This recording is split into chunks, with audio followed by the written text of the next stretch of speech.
Olá pessoal, papo titular de hoje com o professor Vadão.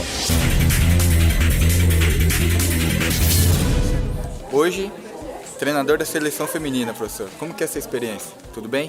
Tudo bem, um grande abraço a todos aí. E a experiência que eu estou tendo hoje, ela foi uma das melhores coisas que aconteceu na minha vida. E é o sonho de todos nós, né? Um dia chegar à CBF, que é o ponto mais alto aqui no Brasil. E eu acabei chegando.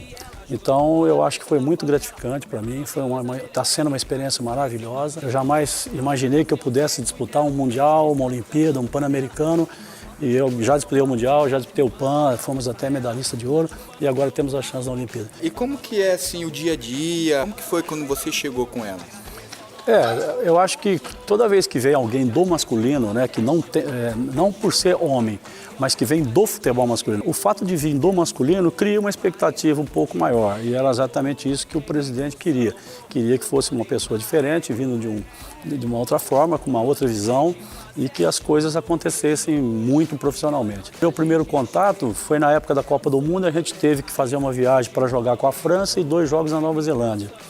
E no segundo contato, depois de mais aproximadamente uns 2 meses, já era para competir a Copa América, que dava a vaga para o Mundial e para o Pan-Americano. E nós acabamos sendo campeão lá no Equador e, consequentemente, esse relacionamento foi se estreitando. E depois, com a criação da seleção permanente, a gente começou a ter mais convivência ainda, né? Esse sistema de seleção permanente, como que foi criado? Foi através de você mesmo que teve a ideia? Foi eu e o Fabrício. Nós fizemos alguns jogos com equipes fortes, né? Alemanha, França, e a gente percebeu que, principalmente na parte física, a gente estava muito abaixo. E aí o presidente nos chamou o que era possível fazer para que a gente chegasse na Olimpíada melhor. E o presidente aceitou esse desafio. Então começou isso em janeiro do ano passado e estamos até hoje aqui já próximo da Olimpíada.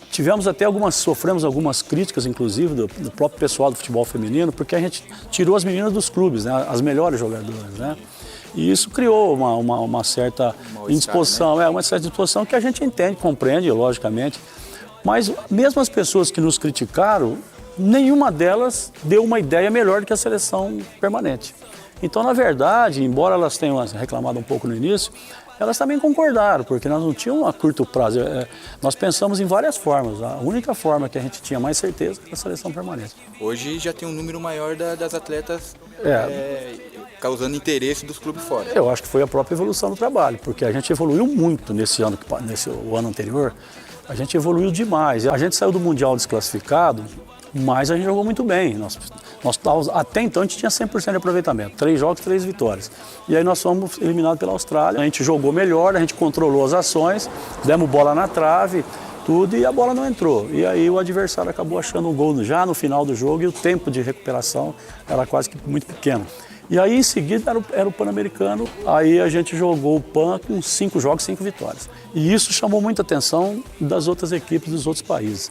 Então, o ano passado, nós tínhamos 2 atletas da seleção fora e esse ano a gente teve 16. Nós temos um atleta na Suécia, é o caso da Marta, nós temos um atleta na China, na Coreia, na França, agora temos na Dinamarca, que é o caso da Tamires. Agora a Andressa Alves, pós-Olimpíada, vai para o Barcelona.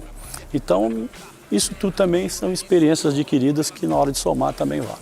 E como que é o sistema agora para essas meninas que sonham um dia chegar aqui? Como que é a avaliação, como que é a captação dessas meninas? Bom, a captação ela já é feita pelas categorias de base da seleção. Por exemplo, hoje eu vou assistir a Sub-20, que são as meninas que serão imediatas aqui para o principal. Nós tivemos com a Sub-17 lá na Granja Comari, as 2 seleções lá dentro. Às vezes até treinamos juntos, uma contra a outra, então a gente vai olhando. A captação, na verdade, existe uma captação para trazer para a seleção de base e nós vamos captar diretamente na seleção de base. Existe também a captação direta, quando uma menina já não tem mais idade para sub-20, nem sub-17, ela tem 23, 24 anos e desponta em determinado país, em determinado clube, a gente vai buscar diretamente. Entendi. Professor, no nosso canal existem alguns quadros. E um dos quadros nossos agora, nesse momento, é o Sem Firula. Ô minha pátria amada, idolatrada, um salve à nossa nação. Olá, tudo bem? Aqui é o Marcelo. E eu queria fazer uma pergunta para o professor Vadão aqui no Papo Titular, que se hoje, na atual situação, ele abandonaria a seleção para trabalhar em outros clubes. Valeu, obrigado. Não, no momento é desenvolver o trabalho aqui na seleção. Eu acho que o presidente confiou na gente, então se ele entender que o trabalho tem que permanecer depois da Olimpíada, é prioridade. Um momento na sua carreira que você tem lá como uma sala de troféu que você guardaria ali como aquele momento seu especial na sua carreira? Eu acho que foi a medalha do Pan-Americano. Foi uma experiência de seleção. Quando você está num clube, você dá satisfação para uma determinada comunidade. A seleção brasileira para o país todo. O Brasil é medalha de ouro no futebol feminino. Terceira medalha de ouro no futebol feminino. Normalmente a gente fala que você traga, né, a medalha de ouro e tal, que nesse momento você não deixe ninguém levar e ela fique aqui com a gente. Exatamente isso, estamos lá. Vamos lá. Obrigado Um abraço. pelo seu tempo. Um abraço, fica com Deus.